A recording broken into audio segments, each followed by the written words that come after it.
But I just thought why they hire a comedian to do that? I had some issues with Star Wars. Also. He's a real actor, but he's in that show Girls. Yeah.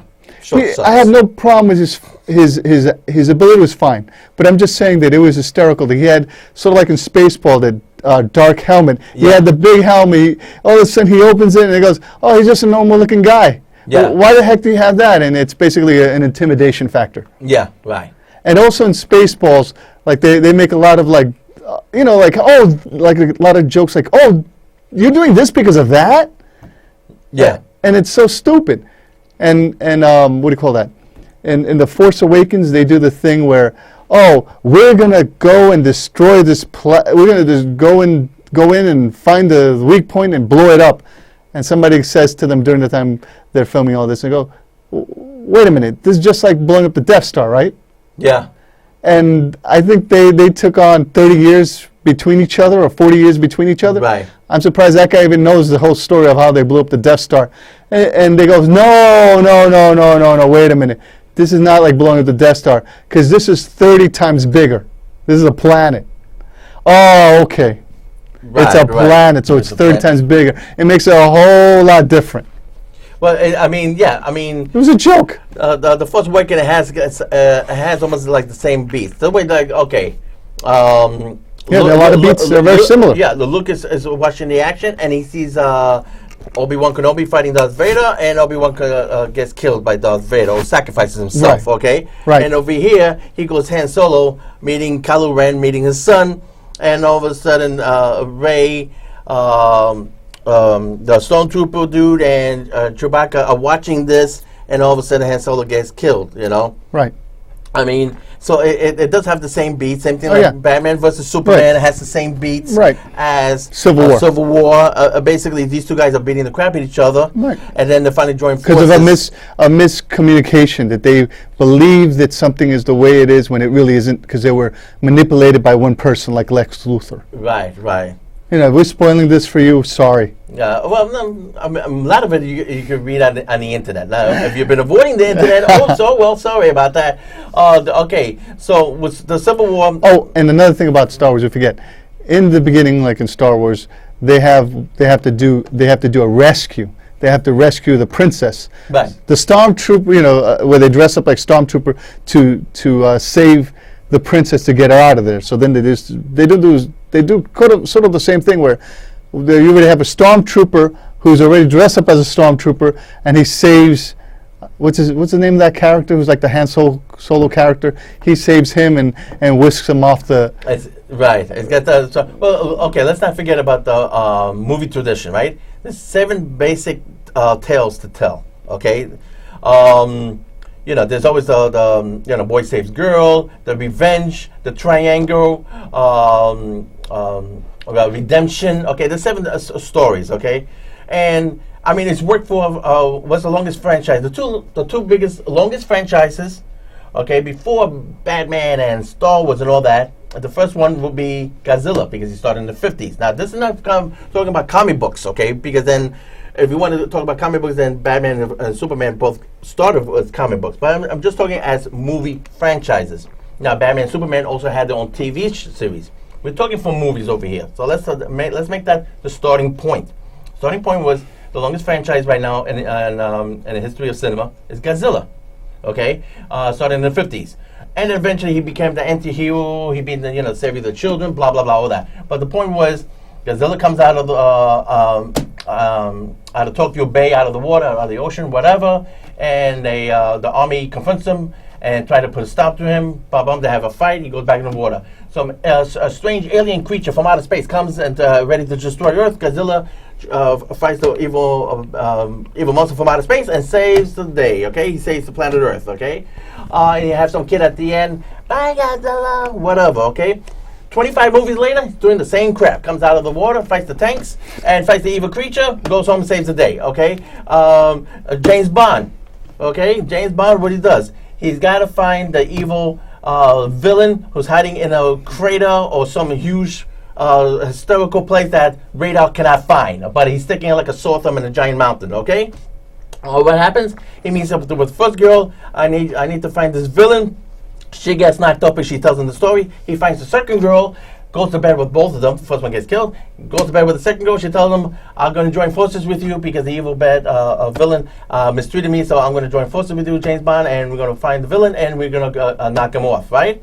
And at the end, James Bond always wind up with the girl and either a raft, a canoe, a boat, or some kind of floating device, okay? It's strictly tradition, okay? Well, the Star Wars movies, and the point with the Star Wars is like Empire Strikes Back.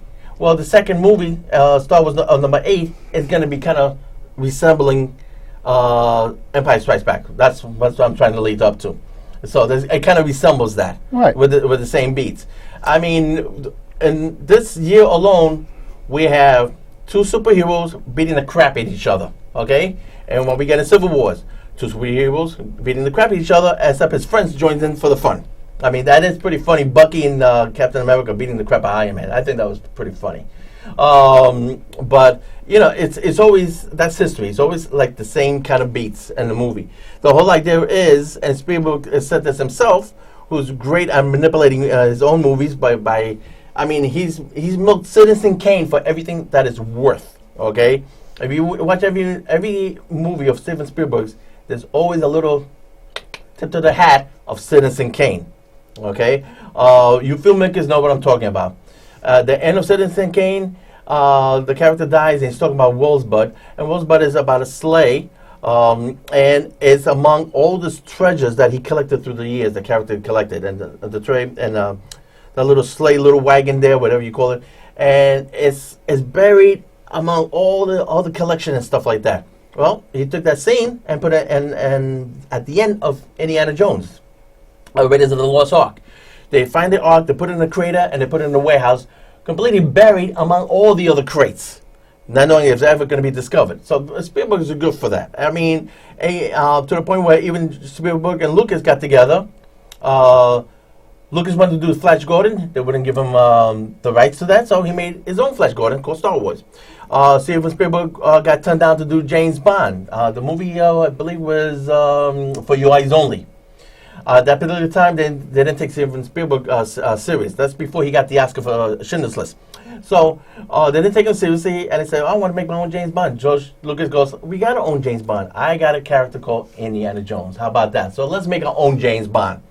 So everything comes from somewhere, and kind of history repeats itself. Hollywood is really taking this to the hilt because this summer we're getting sequels, prequels, reboots.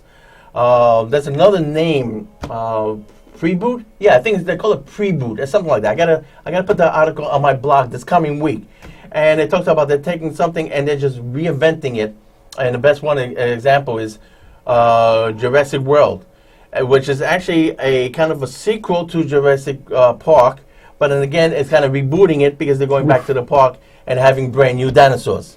So it's kind of a reboot, but again, it's a sequel. Oh, no. Yeah. Sounds terrible. I think they got lucky. It's the top 5 moneymaker of all time. But they got lucky. It's because it's sort of like a smokescreen. It's like a magician. You're showing people the same magic trick, but it's a different person showing you the magic trick. Right, right. But once they get over the fact that it's a different magician, they're going to realize that it's the same trick. Once they realize the same trick, how many times can you go back into the well? Because Jurassic World, they got lucky. Everybody said it was a great movie, it was the best. And then, past 3 months later, people are saying, it really wasn't that good. Oh, you mean like Phantom Menace? People say, yeah. Phantom Menace. When Phantom Menace came out, people said it was good. It was great until the smoke cleared 2-3 months later. The movie wasn't all that. That was terrible. Well, it was supposed to happen with Batman vs. Superman, but that happened in the same weekend. People said, well, people were hating it. No, people were. I thought the first hour sucked. No, you see, the problem is people came in hating it. They wanted to hate it. There are a lot of films like that were really good, but the fans came in hating it. They buried it, and then you come back to it and just, it was really good. Mm-hmm. There are a few films like that. Like what was it, Blade Runner? They came in, they buried that film. When Blade Runner first came out, they said it was garbage. It has a huge cult status right now, and to the point they're actually going to make a Blade Runner number 2. Yes. Okay, but when it first came out, I remember that I walked in the theater that same weekend, and the theater was empty. Right. Okay. Yeah, because people, I think word of mouth wanted to bury the film before it came out. And that's what they do. They come in, they bury it, they trash it before they give it a chance, or they elevate it before they let anyone even see it. It's like The Force Awakens. People didn't really go to see it with their eyes. They went to see it with their emotions. So they emotionally invested themselves to saying, I have to love this film. Yeah, yeah. So you come it's in. gotta be good. I gotta Yeah, love it. I gotta love it. I've been let down already by the last 3 films. This one I gotta love. Here's another one. Kurt Russell. Because we were talking about Escape from New York Yes. a while ago. And Because of Suicide Squad.